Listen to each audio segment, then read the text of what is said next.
Good evening, welcome to ITV News. This is Tuesday night's calendar. And these are tonight's main stories.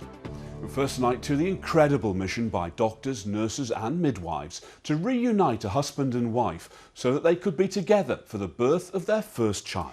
When Jordan Buxton Anderson was paralysed from the chest down at the beginning of the year, it was agonising for his wife Emily. Not only was she barred from visiting him in hospital at such a distressing time because of the pandemic, she was in the latter stages of her pregnancy without him at her side. But amazingly, when she went into labour, the NHS swept into action, delivering Jordan from a hospital in Sheffield to the maternity unit at Chesterfield Royal Hospital, before delivering Elsie to them both. Martin Fisher has the story.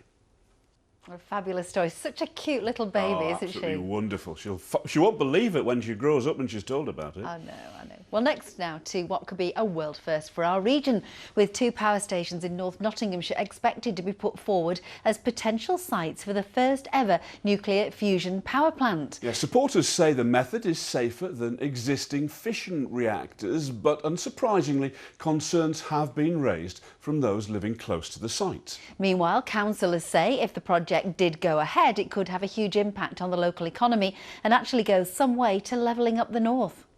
Still to come on the programme tonight. More of the day's news now, and a police officer has appeared at the Old Bailey via video link today, charged with the kidnap and murder of Sarah Everard, who was originally from York. Johnny Wood says he's relieved that a change in the law means life sentences will now be available to judges for similar offences. His sister Jacqueline Wildman died at Brierley near Barnsley in September 2018. David Hurst reports. Now, delays to gender identity services in Leeds could be having a severe impact on the mental health of young people. That's the fear of one mother from West Yorkshire. Many children are waiting more than 2 years for their first appointment, despite being vulnerable and at risk of self-harm. Yeah, everyone's having a good clear out, aren't they? Well, one well-known site says it's been seen a nearly 50% increase in people listing items for sale in the last year. And Matt Price has been speaking to one West Yorkshire woman who's been harnessing the power of the online marketplace. I really do need to tackle my loft. Well, sport now, and Rotherham United head coach Paul Warne will be managing tonight's game against Watford from his garden shed. Now, I am reliably informed that there's some decent settled weather on the way, and John's going to have the details very shortly, which means more and more of us will be heading outdoors to get creative in the garden. Well, there's a warning tonight, though, to search before you dig to avoid expensive and potentially dangerous problems if you happen to hit an underground pipe or cable. Otis Holmes has been speaking to one expert in North Yorkshire who insists caution is always the best policy. It's really funny because Duncan started complaining about his back again today. I know, it's funny that. Just the time of the year. It always happens now. I can't understand why. I know, I wonder why. John's here now. Now, I need to ask you something, John. Yes. What is an Equilux? John. Now, just before we go, we want to let you know about some upcoming changes to the regional news service that you receive. And we'll be reminding you of that right up until the date on April the 13th. OK, John's here now. John, thanks very much indeed. That's it from us. Our next update about 5 to 11 tonight.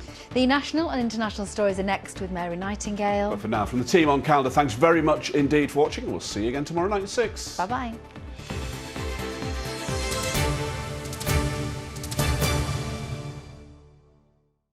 Well, vital progress on dementia research has been threatened by the COVID pandemic, according to the charity Alzheimer's Research UK.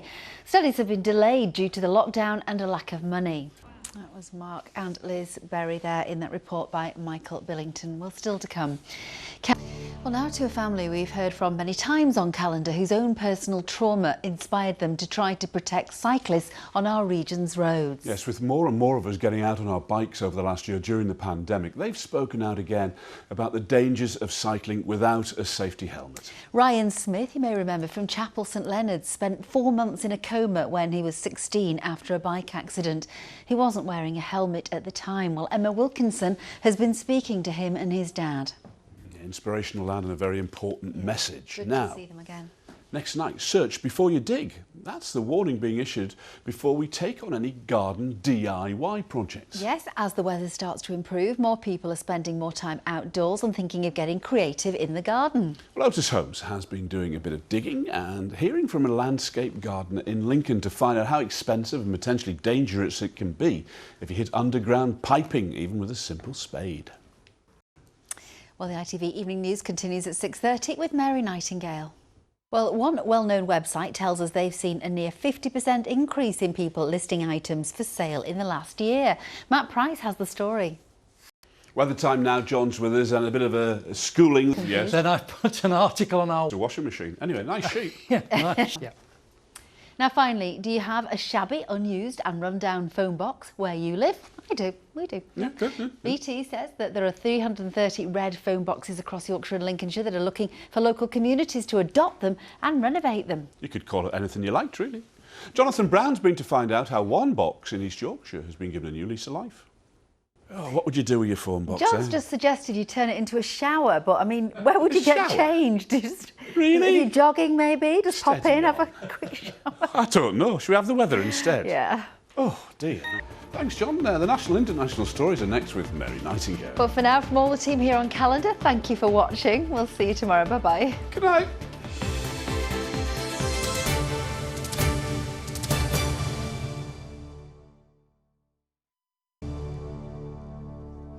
Hello, welcome to ITV News. This is the late update from Calendar.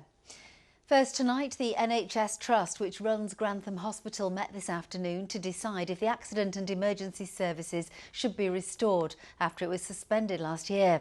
Since June last year, A&E and unplanned admissions at the hospital were suspended to make it a COVID-free facility. Martin Fisher reports.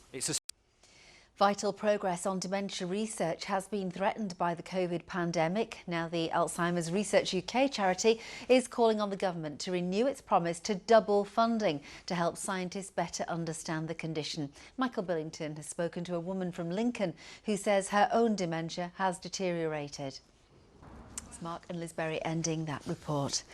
Well, next, motorists in South Yorkshire are being asked to give more space to cyclists and motorcyclists. Some football now, and in the Championship, Rotherham United lost. Well, finally, BT says there are 330 red phone boxes across Yorkshire and Lincolnshire that are looking for local communities to adopt them and give them some renovation. Jonathan Brown's been to find out how one phone box in East Yorkshire was given a new lease of life. Well, that's the news. Now here's John with the weather. Thanks very much, John. That's it from me for now. Our next bulletin's tomorrow just after 6, but from all of us here, bye-bye for now.